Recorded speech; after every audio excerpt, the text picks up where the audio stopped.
हमारे साबिर भाई और साथ साथ में अजय भाई है। इनकी तरफ से ये 11 रुपए का पुरस्कार और साथ साथ में एक थी विमला हो कहत है विमल विमल कुमारा गोली जो सनका है इनका मनकावा भाई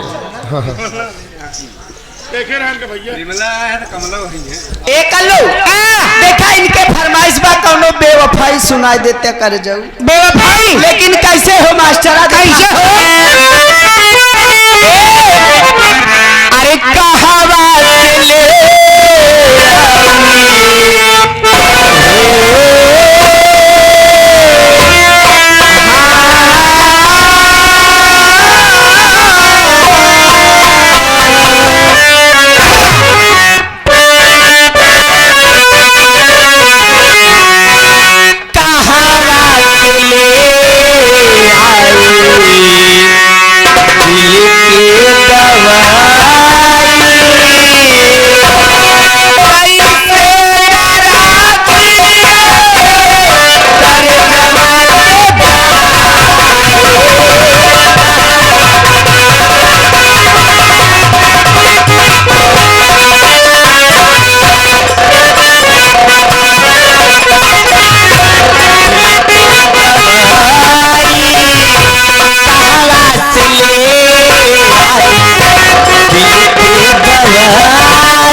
अंकज भाई ग्राम सभा तारलपुर अच्छा हो 11 रुपया इनाम और फरमाइश है उनकी हमके मेलवा घुमा गया है सैया अच्छा हो राशिक भाईजान, राशिक भाईजान 21 रुपया फिर इनाम दे रहे हैं तुम्हारे लिए। हम और हमारी पार्टी भाईजान को सलाम करती है। गाने की फरमाइश है लहरिया लूटा है राजा।